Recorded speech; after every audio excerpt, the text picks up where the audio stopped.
Good morning. We are starting session 2 of the EdCollab gathering. I hope you enjoyed your session 1. I am pleased to present Sarah Gross, and she is going to talk about the Nature Walk, the intersection of science and the English class. So Sarah, take it away. Thank you for that wonderful introduction. I guess I'll start by telling you a little bit about myself. Good morning, everyone.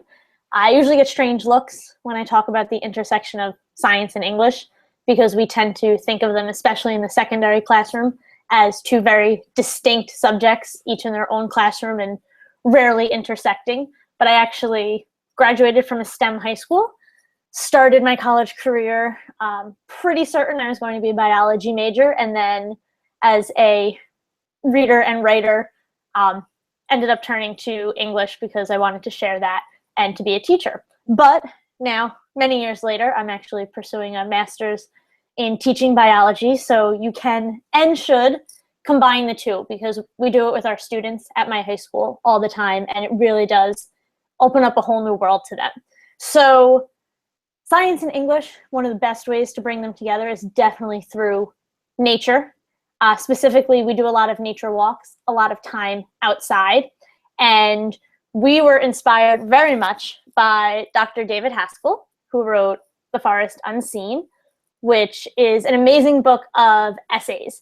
Dr. Haskell teaches at University of the South in Sewanee, and my colleagues and I actually have our students read the New York Times every day, and about 3 years ago, there was a front page Science Times article about Dr. Haskell and his upcoming book.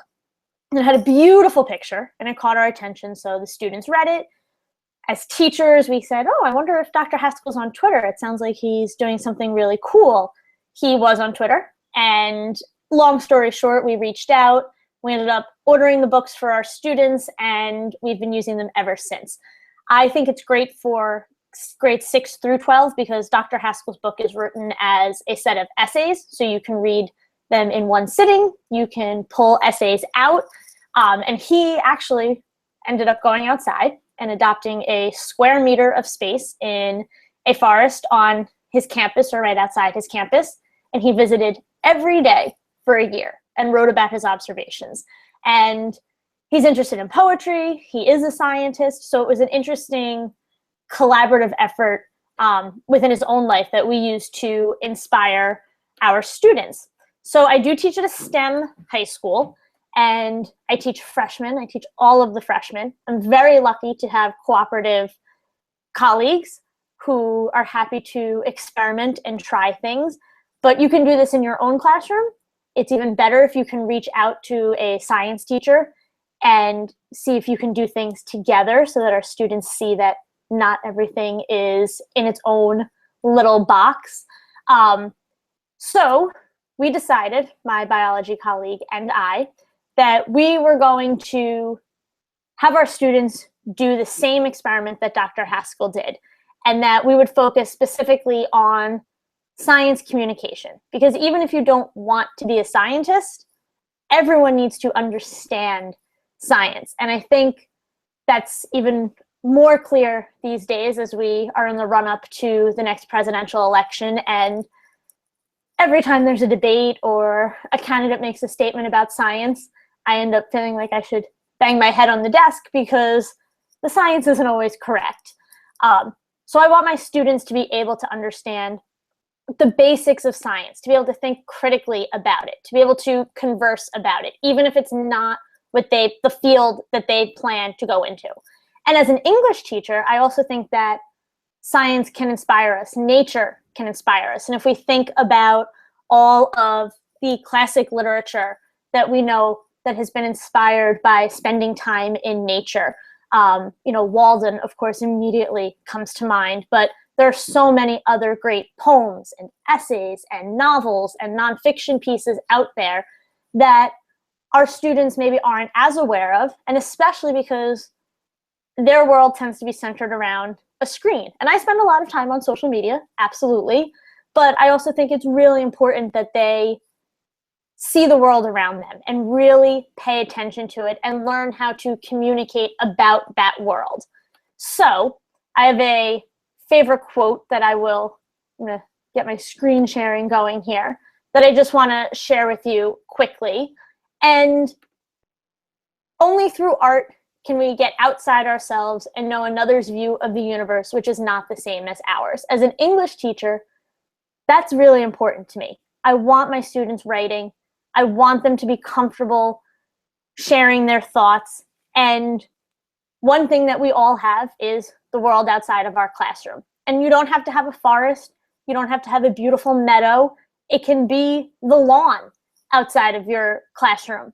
It can be out the windows if you're on the second floor.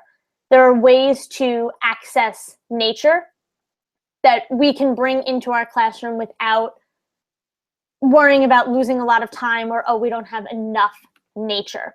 So when I first meet my students, my ninth graders, I tell them we're going to combine science and English. And I get a lot of strange looks.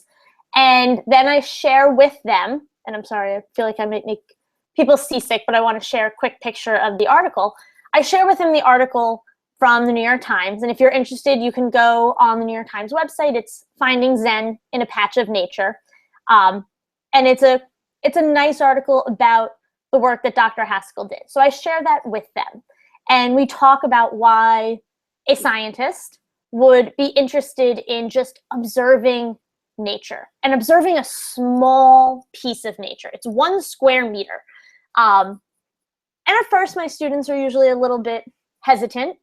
They're very STEM driven. They're very science and math focused. Sometimes type A personalities, and I think they'd agree with that if I asked them. So English seems a little wishy-washy. There's a lot of gray areas to them. So this does make them a little more comfortable in terms of combining my English class with something that they're more comfortable with. So I do like to help them in that way. And for me, personally, I've been involved in science my whole life, even though I'm not a science teacher. I do a lot of citizen science. I did my student teaching in 3rd grade, and my amazing mentor teacher raised monarch butterflies in her classroom, and I caught the bug, no pun intended, and I've been doing that for many years. I got a fellowship and went down to the overwintering grounds, and I brought that back into my classroom when I student taught in 3rd grade, when I taught 6th grade in middle school, and now that I teach 9th and 12th graders, I do the same. And for me, one of my favorite quotes is, in the end, we will conserve only what we love. We will love only what we understand. We will understand only what we are taught. Our students spend a lot of time attached to screens. And so do we, to be honest. And one of my favorite parts of every school year is that time that we spend outside, because they do learn to appreciate the world around them. It's very easy to worry about saving lions and elephants, and I want to save the rainforest. But it's a rare occasion that our students feel that sense of place, that place attachment to what's in their own backyard or their own schoolyard. And I want to help them to feel that. I think that's really important.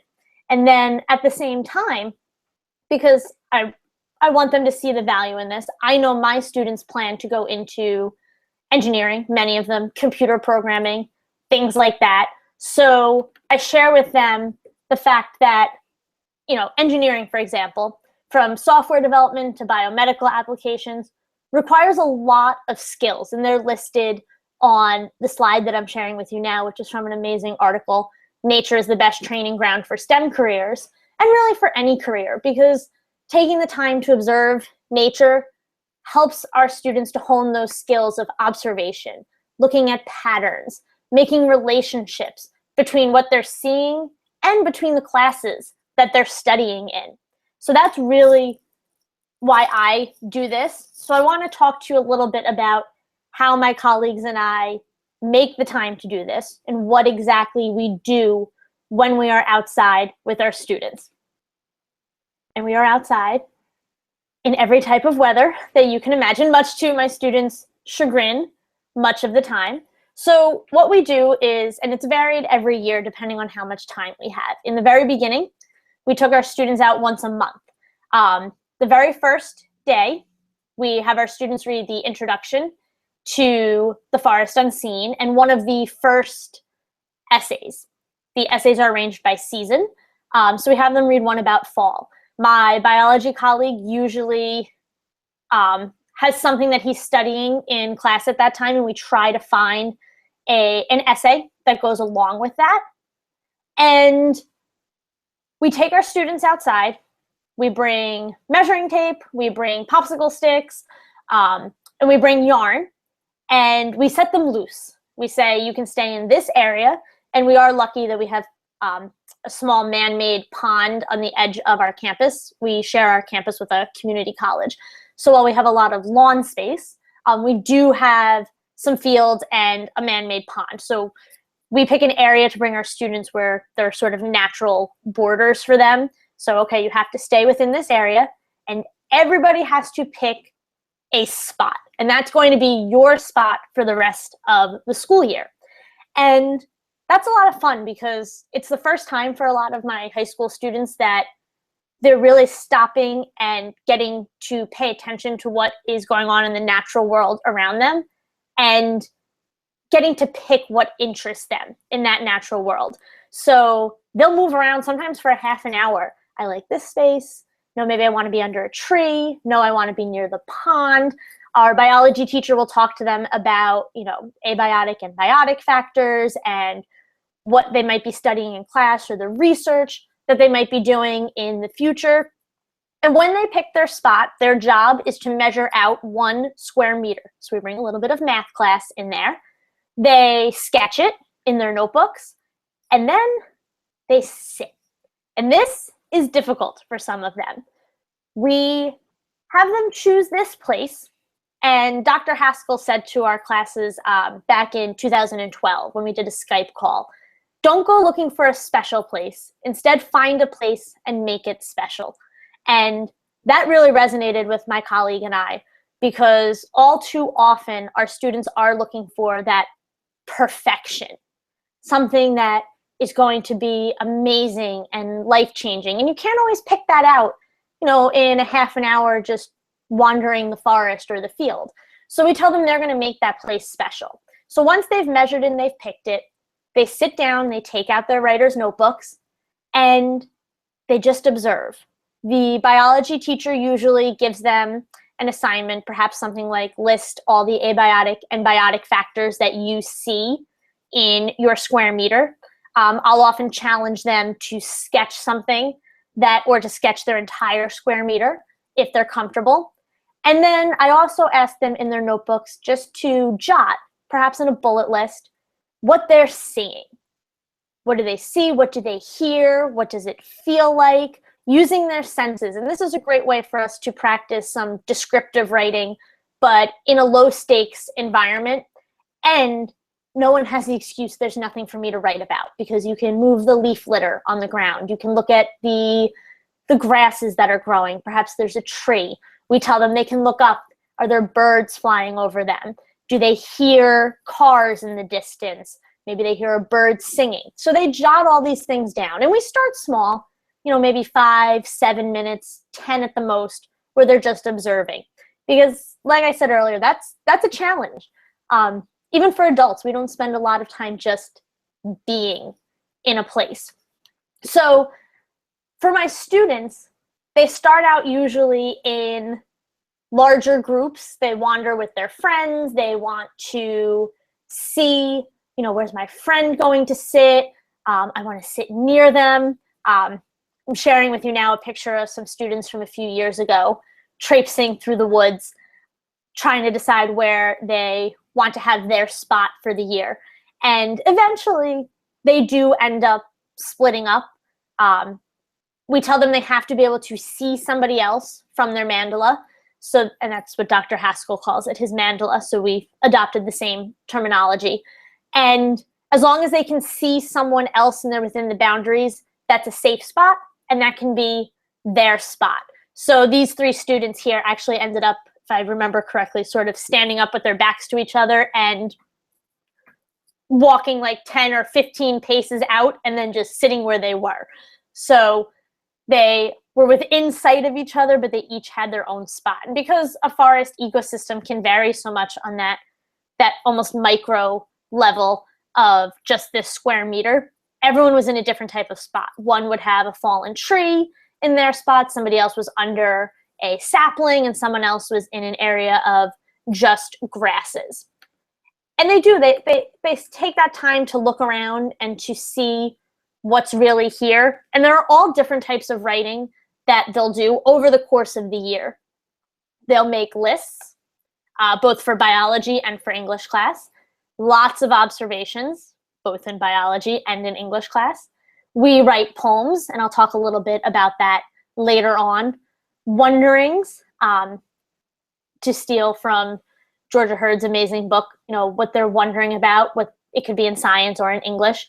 They'll do sketching, field guides, we'll talk about figurative language, and all of these can be a part of science communication, biology class, and English class. We find that intersection. So, as I said earlier, in the beginning, we went out every single month. Unfortunately, that became unsustainable in the second year when our state adopted Park, and we didn't have the flex time to bring the biology and English classes together as often, but we did sit down and map out 4 times over the year. We wanted once in each season because I think it's important for our students to see the different seasons, and that really works out to once per marking period. So they were able to track changes in their mandalas over that time. So my biology colleague, Mike, and I have Google Docs going all the time, and we come up with an assignment for the students, usually to read something in Dr. Haskell's book or something in the newspaper. If there is a current event that seems to fit into this, or if Mike finds something in a science journal, then he might share that. But the students always have a reading prior to the meeting, and it could be a new reading or a rereading. And then on the day of our adventure outside, we have a fun day sheet. We call these fun days for the Forest Unseen. That sheet will have a list of the goals, because we think it's important for our students to know what the goal of the session is. And it will list for them usually some biology content and some English content, and what they are supposed to be accomplishing during this time. And I'm going to share with you now just a sample of what one of those fun sheets might look like. And it's a little cut off. I apologize for that. So it's fun day. This was day 4 last year, I believe. Each of our classes are divided up into triads, so groups of 3 students, and they each have their own individual mandalas, but when we do collaborative work, that's who they work with. And this makes it a little easier for us as we go through the school year, because we don't have to break into groups and things like that. So you'll see at the top we have our goals. We usually pick a reading or a rereading related to the season that we're in. So in this case, they were rereading the December 3rd entry in Dr. Haskell's book. And the December 3rd entry is actually titled Litter, but it's one of my favorite in the book, and it usually ends up being one of the favorites of the students because it takes place in the middle of the winter and talks about maintaining body temperature and what the soil is like in the winter at this time. So our challenge for the students, and we tell them this prior to the day, is it's going to be winter. We can't control if there's snow on the ground, if there's precipitation falling, and we really do try to go out, rain or shine, within safe guidelines, of course. So their challenge is to read the essay and do this work, and also maintain a comfortable body temperature while we're outside. And it's always funny because they're high schoolers and they think they know how to stay warm outside for 30 minutes, and they often don't. Sometimes it's appalling what they come in wearing, and we're like, no, you're gonna freeze. So that's always one of our challenges. We also have data folks that Mike, my bio colleague, assigns that to students, and they measure soil temperature, air temperature. He'll have challenges for them each week, and they each time we go out, and they'll track that through the extent of the project. That's also a great job for students who maybe are not able to get outside. whether it's due to a health issue or just beyond their ability at that time. Working with the data is a way for them to stay connected to this project without actually physically going outside. And you'll also see then that we usually have an intro. They'll write down, in this case, any changes in the state of their resident organism.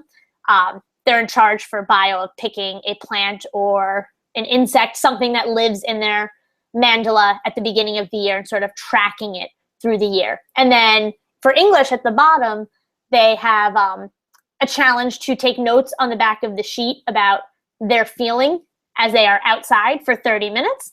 And then over the next few days, they will write a narrative paragraph using Dr. Haskell as a mentor text, describing in both biological terms and narrative terms how it feels to sit outside in the freezing cold. And for many of my students, this is the first time since they were in elementary school that they're playing in the snow or sitting outside in really cold weather like that. So it's fun for them, maybe not in the moment, but it's fun for them as they write it to really think about how I feel, what I'm doing, things like that. So I enjoy that and they enjoy that. And when we do this, we have the students share their writing with us. I often have them share it in a Google Doc because they bring their notebooks outside and we tell them that, again, rain or shine, will be outside. Sometimes there's, snow landing on their notebooks, things like that. So they get wet. And they feel much more comfortable being able to go inside and type it up over the next few days. And for me, it helps because I can gather all of their information in one spot. So, technology doesn't have to be completely separate from the nature walk. We just tend to use it after the walk. Or sometimes, if we're looking up the name of an organism, or we found bones once, which was really fun, and spent a lot of time trying to figure out where they came from. So we do use that technology, but we are very much like pen and paper when we're doing this. I'm a big fan of field notes notebooks and the weatherproof notebooks, and a lot of my students become fans of them too. But even just paper and clipboard works for jotting down, what are you seeing? What are you thinking? What are you feeling? We also let our students take pictures of what they are doing. And I'll share with you now one of the summaries or the narratives that a student wrote a few years ago about how it felt to sit outside in the snow. And we did not plan on it, but there was snow on the ground when we went outside. And then it actually started to snow very lightly while we were out there, some of that like heavy, wet snow, which was a challenge for the students. And we did end up going in early, but it was really interesting to then read how they felt during that time. So I challenge them to use figurative language because Dr. Haskell does in his book. And you'll see that in a lot of science writing. That science writing that's meant to communicate with the public at large tends to rely on figurative language because that's how our brain makes connections, those similes, those metaphors. So this is one of my boys who wrote this a few years ago, and he was not a kid who would tell you he loved writing, and probably not a kid who would tell you he loved being outside all of the time. He was into sports, into his computer, but he did a beautiful job. As I read it, I felt like, wow, like I'm out there with you. I can hear the crunch of the snow beneath your boots. And he had gone through the snow and found the layer of pine needles underneath. And he used a sense of smell to get the wet aroma, which I'm sure you can imagine, even though it's not winter yet, thankfully. That mixture of wet soil, leaf litter as it's rotting, the pine needles, and then that scent of snow. You can just recognize when you get it on the air, like, oh, it's going to snow soon. And then it started snowing, and he described the blotches of liquid as they landed on his paper, making it transparent, what the tree across from him looked like. And that's what I love about this. The students really do learn to start paying attention to all of these small things. Hey, that tree, and we'll say, what tree? You should look up what kind. Okay, that birch tree, had leaves on it when we came outside in September. Then when we came out in November or December, the leaves were gone. Now what did it look like in January or February? Now what does it look like in April or May? And they get to watch all of these changes occur on a large level, like a tree, all the way down to what the soil itself looks like. And then along with a lot of this narrative writing we do, and my biology colleague will also challenge them to do a lot of writing more biology centered. So we'll get a good deal of writing out of them just from this time we spend outside. I also participated in an amazing project a few years ago called Voices from the Land. Voices from the Land is part of the Monarch Teacher Network, which is part of the reason I'm a monarch-aholic, raising monarch butterflies. But the Voices from the Land project looks at the intersection of language and landscape, specifically in terms of eco art. And I love eco art because it's something that I can do. As I tell my kids, I can't even draw a stick figure. We do a lot of sketching in English class, but you would never label me as an artist, ever.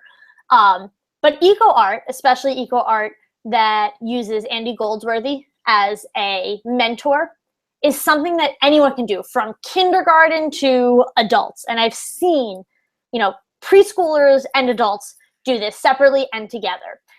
Eco art is ephemeral, so it uses what is already in the environment. You don't bring anything in, and you don't destroy anything. You use what's already on the ground or easily available. Think weeds, things like that, to create art. And the biology teacher will help the students use field guides and a lot of cool apps to identify the plants and other sort of natural litter that they find to create the art. And then I have them document that art using usually their phones, but we have a few digital cameras at school, and I always have my phone and my iPad out on these walks too. And the students create art. And I'll share with you now a little bit of the art my students have created. And I've done this with high schoolers and middle schoolers, but I have friends who've done it with students in preschool. So this was actually summer art created by some of my students. And it was amazing to watch them do this because they would never have considered themselves artists, but they were tying dandelion stems together and gathering leaves to make the crown outside. And it was beautiful. And then they, figure out where to stand and position themselves to get the best picture for this. And then the next challenge for them is using those pictures to write a poem about their experience. And I love this quote: "Trees are poems the earth writes upon the sky." Poetry can be very intimidating for a lot of us, students and adults alike. But when you physically participate in creating the art that you're writing about, it somehow becomes a little easier. It's not as intimidating. And because the Voices from the Land project involves art and technology, the poetry doesn't seem as overwhelming. We usually have our students work in groups to do this, and they'll spend about 40 minutes, figure a class period outside creating the art. And I've done this in every season. We've done it in fall, which is maybe my favorite because you do have all the different colors of leaves and the kids can play with color. And there's a lot available for them. But in winter, you have snow to play with, and that can be really interesting. And same thing in spring, you have now all the flowers coming in. We usually don't get out there in summer, but I've done it in a camp during summertime. So because it's ephemeral, the students don't feel as intimidated by the art, because if it's quote unquote bad, as they say, it's gone. If the wind comes, it will blow away. If they go back a day later, it might be there, which is fun for them. They'll go check if they have time. Or if they have no interest in finding out because they think it was not good art, it's just gone. Animals can walk through it. It could blow away. It could rain on it. Some are more ephemeral than others. We have students who their art consists of dropping something into a pond off of the small dock and getting a picture, and then it's gone. Then they'll take those pictures and we'll print them up inside or pull them up on the computer, and together they write this poem about their experience, and they'll brainstorm together. And again, Voices from the Land is amazing. They do workshops all over the country, and I'll tweet out the link to them. It's also at the bottom of the slide. If you ever get a chance to take the workshop, I highly recommend it, especially if you can get your school to send you and a science teacher together, or a whole team of teachers, because it's such an amazing interdisciplinary project. And the product at the end, you can print posters or put together a photo book. It's just beautiful and a nice advertisement for the school too. But the students are challenged to write that poem, and it can be about the process of creating the art. It can be about what the art makes them think of. It can be about their piece of art itself. And I'll share with you another piece of art that the students created last year. And again, this is the fall because they're the prettiest ones and probably the easiest for students to get pictures of, because the leaves, if it's not that windy, they don't blow away. Snow can be easier to see in person, but harder to photograph because of the lighting and all of the white space. But again, we've done it in all different weather.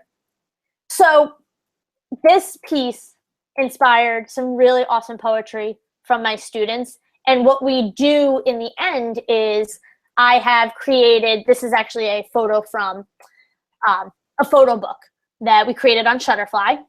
And on each page, we put a picture of the art, a picture of the students who created the art posing next to it, and then the poem or poems written by their group.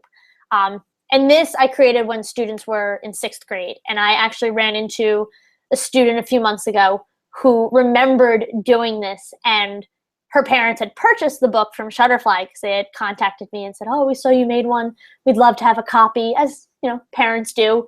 And she said that they still have it and she loves looking through it. And she's like, "I can't believe we wrote a poem.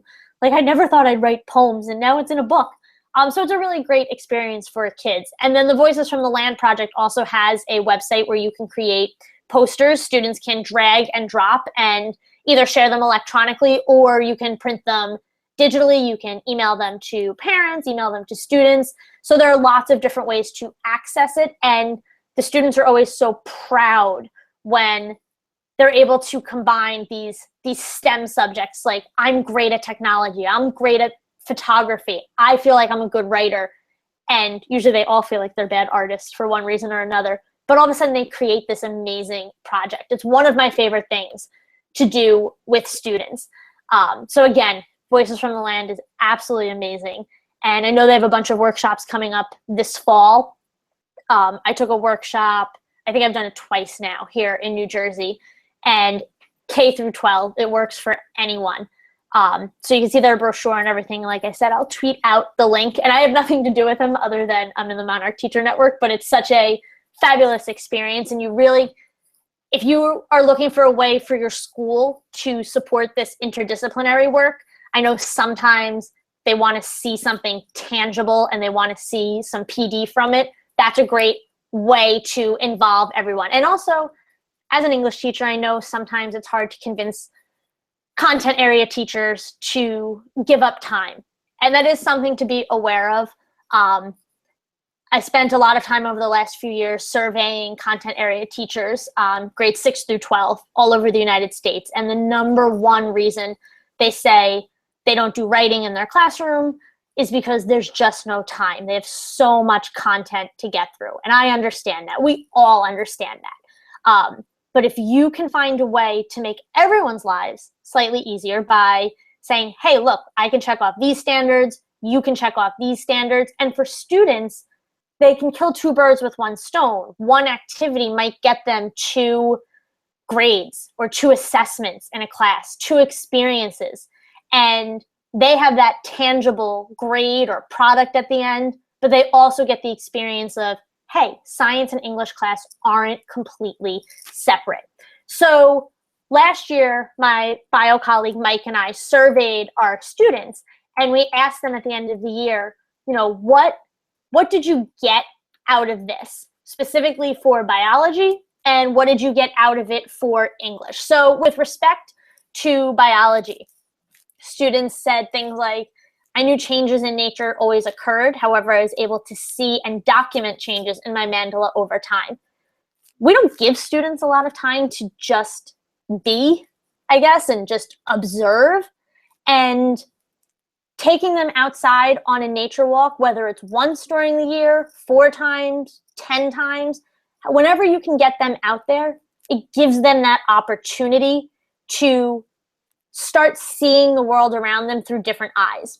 Another student said, I've realized how biology can show how the ecosystems of our world work, how both abiotic and biotic factors have an effect. So as a biology teacher, that would make me very happy.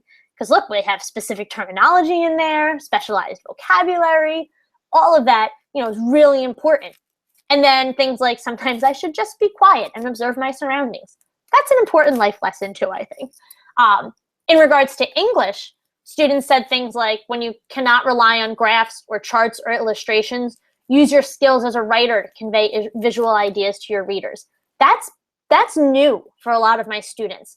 My students who are so focused on, lab reports and journal articles for science, using infographics, using charts, all of that is really, really important.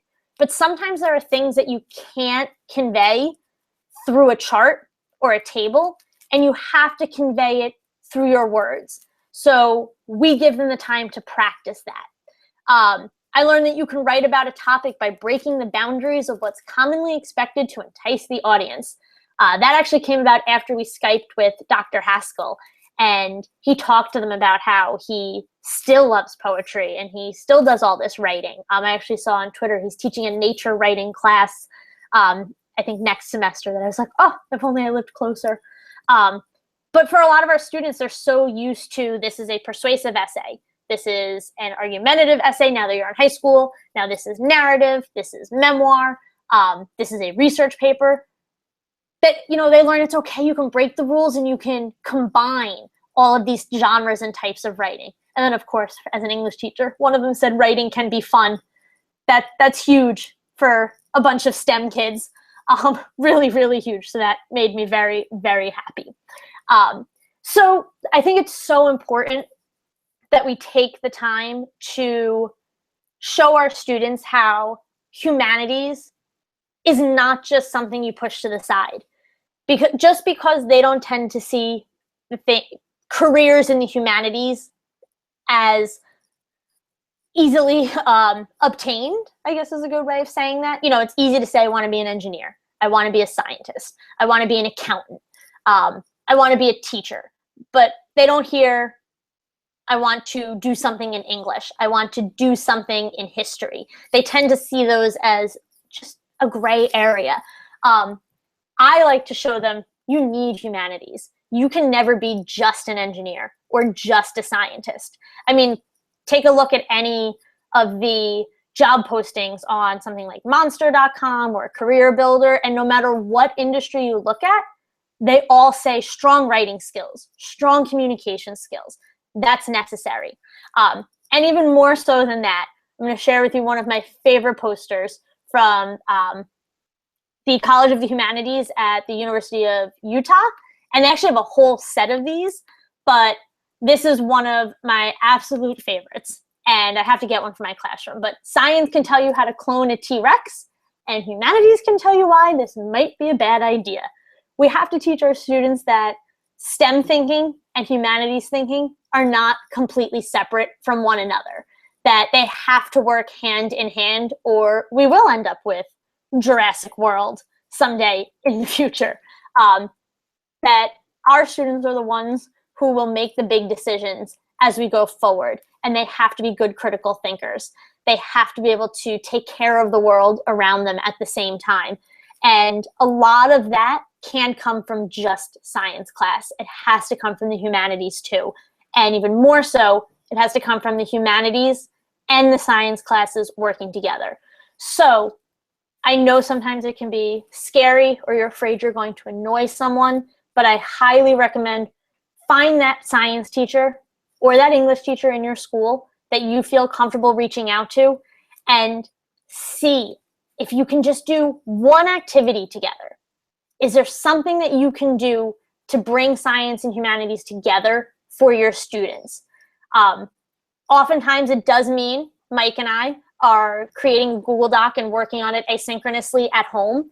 I'm very, very fortunate because I am in a STEM school that I have a PLC time with Mike in the biology department this year. My school recognizes the importance of this, but I know that that does not happen everywhere. But if we take a few minutes, throughout the year and throw together a Google document, throw together an assignment that students can do together in both classes, you will be stunned at some of the results. So I do have a few book recommendations that we've used in our classes. I'm sure there are many more. Please feel free to tweet them if you have any great ideas, because I would love more ideas. And I use everything from picture books up to adult books, everything from the full book to just using excerpts with students. So I told you about The Forest Unseen by Dr. David Haskell, and he actually has a new book coming out in 2016, which I'm hoping will be similar. National Geographic has an amazing book of nature poetry that will be released in October. I don't remember the exact date, but I pre-ordered it after seeing it at Book Expo this year. It's gorgeous, and it has poems everywhere from classic poetry up to contemporary poetry, children's poets, adults poets, and beautiful, stunning photography. So I highly recommend that. Kate Mesner's Over and Under the Snow is a great mentor text for what's going on in the world around us that we don't always see. And then my biology colleague just loaned me Feathers by Thor Hansen, which walks a line between YA and adult nonfiction, but it's a great look at birds and things we don't think about with birds and feathers in particular. So I'm about halfway through that right now and absolutely loving it. I've done a lot of work with things like Elliot Schrieffer's Endangered and Threatened, and matching that up in my class with Things Fall Apart and what is going on in Congo today, while my biology colleague Mike talks about biomes and ecosystems and all the things that go along with that. And together, we're always supporting each other whenever possible. So I think I'm almost out of time, but if you have any questions or you have ideas, I'm always open for more ideas. Please feel free to contact me. I'll put my contact info up on Twitter, but you have my Twitter username. I'm always online, and I can be reached at thereadingzone@gmail.com. And I think I'm at 12:45. So thank you all very much. I can't wait to go check out the Twitter stream, but I couldn't multitask that much while presenting. Thank you, Sarah. And thanks to all those who joined this session. Sarah, you gave some really fabulous ideas, and I can't wait to try some of those with my students. If you enjoyed this free workshop, please consider donating to the Book Love Foundation. The link can be found at the gathering.theeducationcollaborative.com website. You can also find the archive of all the sessions from today, and also you can find these wonderful upcoming sessions for session 3 from Franz Davis, Scott Bonner, and Chad Everett, one by Brian Sweeney and Ryan Dunbar, Lisa Eckholt, Dina Schweikart, Emily Kirkpatrick. Lots of great learning coming up. If you can't stick around, definitely make sure you check out the video archives. So thank you, and have a great afternoon. Thank you.